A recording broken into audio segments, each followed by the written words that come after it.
Olá! Sejam muito Oi! bem-vindes ao Patramada Criminal. Bem-vindes. E aí, vocês estão bem? Todo mundo feliz, bem descansado nessa manhã de domingo. E é isso. Essa é a abertura de hoje, gente. Tô muito cansada, desculpa. Essa semana foi muito difícil para mim. E Nossa, já pra são nós. quase 9 horas da quinta-feira. A gente tá gravando mais tarde do que o normal. A gente tá tanto na semana quanto no horário, porque deu tudo errado. Mas estamos aqui representando, né, o Patramada Criminal de domingo para que você que está acordando aí nesta manhã de domingo, preparando um almoço de domingo para a família, voltando da igreja, acordando da ressaca, né? É isso que eu tenho para contribuir, gente. Essa é a minha Sim. abertura de hoje. Aliás, amanhã a gente vai entrar ao vivo, a gente tá gravando isso numa quinta, então obrigada pela live. Se você está nos assistindo depois dela, a gente não sabe como foi ainda. Nos conte como foi. Conta pra gente nos comentários. Voltem do futuro para contar pra gente como é que foi a live que vai acontecer amanhã. Sim, queremos saber. Conta, ouvintes do futuro. Queremos Exato, saber. exato. Hoje eu tenho uma história curtinha, mas muito boa, que eu gostei. É Adoro. o jeito, assim, jeito patramada de ser. É o creme de Hoje, la creme. hoje a gente vai falar de um tipo de história que os ouvintes amam. Hoje a gente vai falar de uma mulher chamada Heather Saul. Em 2015, a Heather morava em Charleston, em West Virginia, onde ela trabalhava como profissional do sexo. Só por aí ela já é Ok. uma patramada, né? A gente sabe. Para fazer o trabalho dela, a Heather utilizava um site que chama Backpage, que é tipo um site de anúncios, tipo Craigslist. É isso que eu ia perguntar. E esse é um site de anúncios que ele permite anúncios de trabalho sexual também. Então tem todo tipo de anúncio, pelo que eu entendi, e também ele permite, porque alguns sites barram, né? Ele não. Ele é considerado tão perigoso quanto Craigslist, porque falam que fazer trabalho sexual via Craigslist é muito perigoso, porque você tem muito pouco controle de quem é a pessoa com quem você vai encontrar, né? É muito fácil você fazer um perfil. Então, para a Heather e para várias profissionais do sexo, é uma forma melhor de conhecer a pessoa, porque daí você vai trocar uma Uhum. mensagem, você vai Ah, ver que tá. pegar o feeling da pessoa, ver se o papo dela é meio nada a ver, se as mensagens já forem muito agressivas, você já vai ficar, entendeu? Você já vai, não, Ah, não não, então ele é vou. melhor que o Craigslist. Então eu acho que é uma coisa que para ela é muito mais seguro do que ficar na rua, porque Ah, na não, rua não, você está sim, muito sim. mais vulnerável, né? Ah, não, é que tem outros sites que tem algum controle do perfil de quem faz a contratação, né? Que Não checam acho e que esse tal. tinha também. Eu Não? acho que era tão perigoso Uhum. quanto Craigslist, Ah, na então verdade. tá. Eu acho que todo site é meio perigoso, gente. É site de anúncio, né, gente? Não YouTube. Lá, nesse site, ela conheceu um homem e eles agendaram um dia para que ele fosse até a casa dela. E era isso que ela costumava fazer. Ela conhecia os caras, pegava o feeling, via se ele era uma pessoa mais ou menos segura e convidava até a casa dela. Quando esse dia chegou, a Heather abriu a porta e o homem imediatamente sacou uma arma e pressionou contra o peito dela e disse: Viva ou morra. Tipo, essa é a sua escolha. Vai viver ou vai morrer. E foi isso. Segundo a Heather, ele começou a me estrangular. Ele apertou meu pescoço com tanta força. Eu nunca tinha sido estrangulada daquele jeito. E olha que eu já passei por muita, muita violência física. Mas aquilo foi horrível. Dava para perceber pela força do corpo dele, dava para ver que ele já fazia aquilo há muito tempo. Ele sabia como me manter sob controle. E a Heather conta que ele disse: Eu vou para a prisão por um bom tempo. E é sua escolha se eu vou por ser um ou por ser um assassino. E como ela mesma falou, gente, a Heather ela não teve a melhor das vidas. Ela já tinha passado por violência. E não fica claro que tipo de violência que ela já passou. A gente não sabe tanto da vida dela assim. Mas ela fez o que ela sempre fazia nessas ocasiões. Ela lutou. Comecei a gritar. Só pensei, se ele fosse atirar em mim, já teria atirado. Então vou lutar. E a Heather, ela é uma mulher magrinha. Ela não é uma mulher muito forte, crossfiteira, grandalhona igual a gente. Mas ela conseguiu se desvencilhar dele pela força do ódio, do instinto, e ela correu para o quintal. E ela agarrou um ancinho que estava do lado da porta da cozinha, que ela usava para limpar a sujeira que o cachorro dela fazia. O cachorro dela chamava Fancy. Fancy schmancy. Fancy Schmancy. Mana, o homem, ele ficou tipo, ela pegou o ancinho e ela começou a, tipo, querer atacar ele para se defender. Ele colocou a arma dele na mesa da cozinha e foi para cima dela para agarrar o ancinho com as duas mãos. Ele conseguiu agarrar o ancinho e ele estava por trás dela, enforcando ela. Ele agarrou ela de novo. Nisso, ela catou a arma e atirou por trás do ombro dela. E foi um tiro em cheio. Ela acertou ele na cabeça e ele caiu no chão da cozinha. Enquanto tudo isso acontecia, uma vizinha ouviu os gritos vindos da casa da Heather e resolveu investigar. Ela encontrou a Heather extremamente agitada, Claro. chorando, gritando, dizendo que ela tinha atirado em um homem que tentou violentá-la. E a vizinha viu que a Heather estava toda machucada, ela tinha sinais claros de que ela tinha sido de fato atacada. E a vizinha ligou para o 911. E diz que na ligação do 911 a vizinha tá no telefone e dá pra ouvir a Heather chorando, sabe, tipo, aquele choro Claro, de imagina o ansiedade. trauma. Sim, sim. Quando o socorro chegou, ela explicou tudo o que tinha acontecido para a polícia e o homem foi declarado morto no local. No confronto, a Heather quebrou as costas, deslocou o ombro e ganhou diversos arranhões e marcas pelo corpo. Ficou claro para a polícia que ela realmente tinha agido em legítima defesa. Então, eles levaram ela para a delegacia para colher o depoimento dela, mas ficou claro que ela não ia ser acusada de nada. Mas como a Heather disse, era muito claro que essa não era a primeira vez que esse homem tinha atacado alguém. O jeito que ele pegava ela, estava muito claro que ele já tinha feito isso antes, que ele sabia colocar alguém numa posição submissa e Ele manter a tinha prática pessoa. naquilo. Ele tinha prática naquilo. A investigação, então, se focou no tal homem. Já na cena do crime, né? Porque o homem estacionou o carro dele na driveway, na frente da casa da Heather. E quando ele morreu, a polícia abriu o porta-mala do carro dele. E o que eles encontraram foi, assim, uma cena de filme de terror. Era basicamente um kit assassinato. Meu Deus, gente, olha isso. Pois É um é. machado, um Pá, martelo, uma pá, água tem ali sanitária, luva, né, o negócio laranja ali é luva, um é o brit colete roxo ali. um colete à prova de balas, algemas, É isso, facas, um tá. facão e um container gigante, tipo uma caixa plástica que facilmente podia ser usada para o transporte do corpo de uma mulher. Tipo, o que a polícia fala é que a maioria das mulheres, não sendo eu e você, que somos duas grandalhonas, a maioria das mulheres caberia naquela caixa.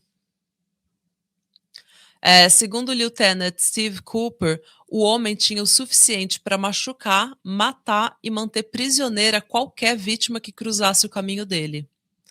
Esse homem não era apenas um predador, ele provavelmente era um assassino em série.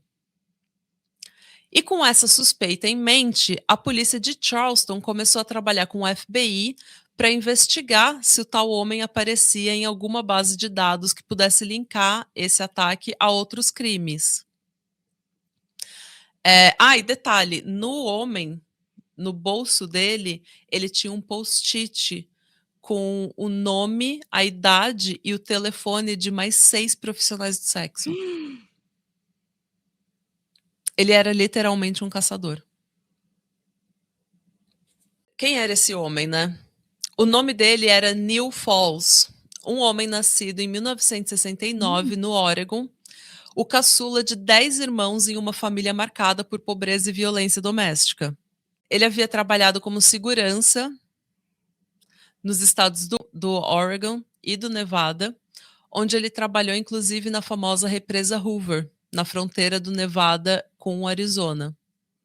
Eita. Ele Fico era imaginando se ele não usou aquele lugar, né? pensa em deserto. É. Ele era descrito como um homem estranho e creepy, sabe? Repugnante, aquele homem que te dá uma sensação bizarra. E depois de ter perdido o emprego por alegações de assédio, ele passou a viver uma vida meio nômade, tendo passado pelos estados do Indiana, Kentucky e Texas. Ele frequentemente utilizava os serviços de profissionais do sexo e é possível traçar uma correlação entre assassinatos dessas profissionais e a época em que ele morava em cada região. Isso porque ele passou em pelo menos 9 estados. E daí, onde, tipo, quando ele estava trabalhando na Hoover Dam, na represa Hoover, que é entre o Nevada e o Arizona, mulheres do Nevada desapareciam. Daí ele perdeu o emprego, ele foi para o Indiana. Daí mulheres em Indiana desapareciam. Daí ele foi para o Kentucky. Daí mulheres desapareciam. Para o Texas. Então é possível traçar uma correlação. Inclusive, quando ele era mais novo, porque ele nasceu no Oregon, daí ele foi para o Kansas com o pai dele. Eu acho que os pais dele se divorciaram e ele mudou um tempo para o Kansas. E nessa época, lá por 1990, 92, diversas mulheres no Kansas começaram a desaparecer. Isso significa que se ele tiver uma relação com esses casos, ele começou a vida de serial killer dele já na idade adolescente, assim, jovem adulto. Na época de sua morte, ele estava vivendo em Chillicothe, no Ohio, onde uma série de desaparecimentos e assassinatos de mulheres estavam acontecendo naquela época. Desaparecimentos e assassinatos que simplesmente cessaram após a sua morte. Caramba. Quando ele chegou em Charleston, ele tentou procurar profissionais em pessoa, né, nas ruas, mas com esse approach, como ele era um cara muito creepy, muito repugnante, muito asqueroso, as profissionais que são ligeiras, né, lidam com todo tipo de pessoa, elas percebiam a vibe dele e elas não aceitavam, elas saíam de perto. Então Eu ele acho que nunca toda mulher já passou pela situação de olhar uma pessoa na rua e você não sabe o que é, mas você sabe que você precisa ficar longe. Uhum. Você sabe que você olha no olho da pessoa, você vê às vezes o que está acontecendo ali. Mas foi aí então que ele começou a usar o Backpage. Infelizmente, profissionais do sexo desaparecem e são assassinados com frequência. E os casos normalmente não são investigados a fundo, a menos que essas mulheres tenham um parente ou uma amiga, alguém que fique pressionando a polícia para resolver o caso. A gente sabe que a polícia dos Estados Unidos, por exemplo, começou a coletar evidências que eles achavam que iam ser importantes, tipo saliva, sangue, esperma, lá na década de 50. E quando a tecnologia chegou na década de 90, eles tinham então um backlog de 40 anos de casos. E o que acontece normalmente é que casos de maior importância acabam passando na frente. E infelizmente, gente, até muito recentemente, profissionais do sexo eram vistas como pessoas descartáveis. Hoje em dia é muito ruim. Eu não estou falando que hoje em dia melhorou muito a situação dessas profissionais, mas antigamente era assim: Era ah, pior. é só uma morta, entendeu? Então, elas se colocaram nessa situação, elas vivem uma vida de risco. Então, a gente não vai gastar tempo e recurso tentando achar um assassino dessa pessoa. Tanto que muitos serial killers targavam essas profissionais justamente por saberem que eles não seriam investigados. Isso não é uma opinião, é um fato. Todo mundo que ouve bastante true crime sabe que isso é um fato. Então, por falta de evidências físicas, ele nunca pôde ser formalmente ligado a nenhum dos muitos crimes que aconteciam ao redor dele.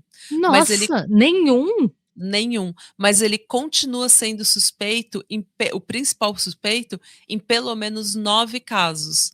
As mortes de Misty Shawns, Jodie Brewer, Lindsay Harris, Megan Lancaster, Holly Logan, Charlotte Trago, Wanda Lemons, Shasta Hilmerick e Tiffany Sayre. No final das contas, a gente não sabe bem quantas vidas o Neil Falls realmente tirou. Mas a gente sabe que ao lutar contra o seu agressor, a Heather trouxe à tona a vida e os crimes de um assassino em série, e assim ela salvou a vida de inúmeras mulheres. Sim. E essa é a história de Heather Saul, a história de sobrevivência de Heather Saul. Uou. Gente, eu imaginava, né, quando você explicou até do DNA e tal, que você não fosse conseguir ligar todos os casos a ele, mas nenhum, eu fiquei muito surpresa, mostra como Não dá para entender. eu quero acreditar que hoje não seja mais tão assim, mas eu vejo esses casos que não são tão antigos e eu penso em como era fácil sumir. Não, e assim,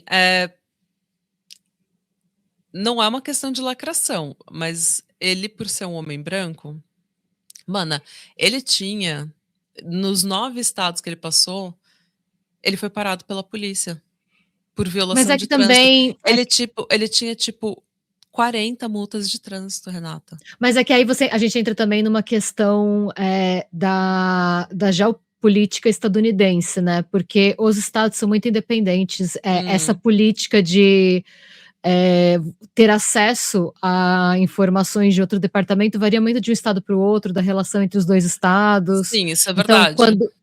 tem vários Israel Kiss, né? Que a gente sempre traz. Ainda vou fazer esse roteiro. Vai sair. Gente, esse ano vai sair, tá? Tá. Quando a gente bater 10 mil inscritos, vai sair. Tá. Fica a dica. Aí, Fica a tá dica, quase, gente. ó, Tá quase.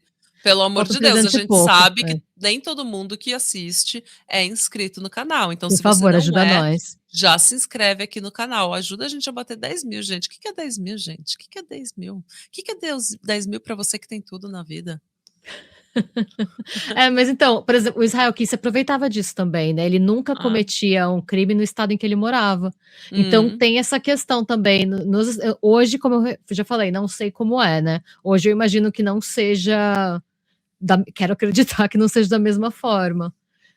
Mas era muito fácil lá. Você só. Não, então, é por isso que eles pediram ajuda do FBI para ter acesso à base nacional de dados. Mas mesmo assim, eles não conseguiram achar o DNA dele. Então, ele nunca foi suspeito de um crime. Só que em todo o estado por onde ele passou, esses crimes estavam acontecendo ao redor dele.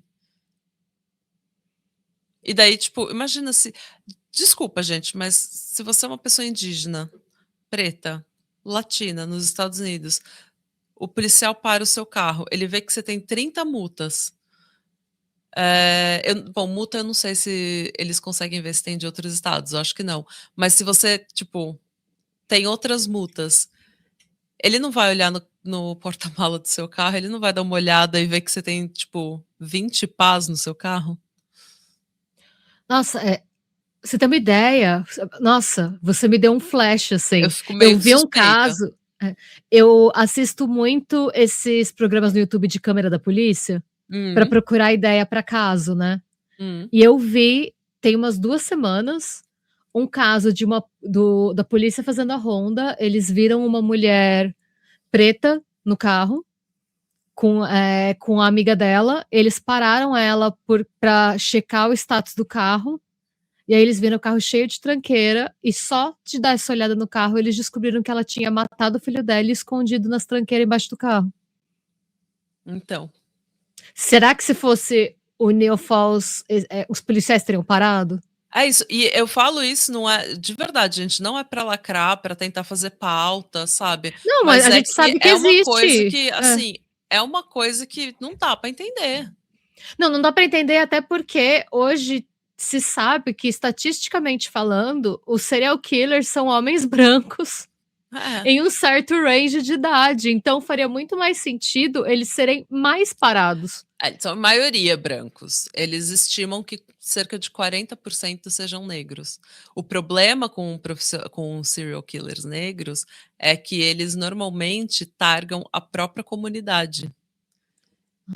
E pessoas negras nos Estados Unidos nem sempre se sentem, nem toda comunidade negra se sente confortável em chamar a polícia. Ainda existe muito aquele negócio de se eu vi alguma coisa acontecendo, eu não vi nada. Vou cuidar da minha vida, porque senão vai sobrar para mim. Ainda existe um pouco dessa cultura, sabe? E tanto que quando tem casos de racismo da polícia contra pessoas negras ou pessoas indígenas, eles veem o número de ligações para o 911 dessas regiões caírem muito, porque as pessoas ficam com medo da polícia, então elas não reportam. E também, se você é um profissional, eles targam, como eu falei, eles targam normalmente pessoas que estão vulneráveis, ou profissionais do sexo, por exemplo, e daí, se é profissional do sexo negra na década de 70, ninguém ligava. Essa é a realidade. Hoje em dia, profissionais do sexo ainda não estão tentando lutar para ter uma dignidade, né? E toda vez que a gente faz um caso desse, tem gente que ainda fala que vem aqui meter pau. Então, É é verdade. complicado. Mas é isso, gente. Essa é a história que eu tenho para hoje. Espero que vocês tenham gostado. Sim, nossa, não tinha ideia, é um serial killer que eu não conhecia. Eu nunca nem tinha ouvido falar. Eu conheci porque eu ouvi falar dela. E a gente não sabe se ele é um serial killer confirmado, assim, por evidência física, né? Mas, gente, abre esse carro, o que ele estava fazendo? Construção no meio da noite? No Morro do Alemão? Por que ele precisava construir o quê com colete à prova de bala e algema? E esse pote aí, essa zaga sanitária aí, né? Então.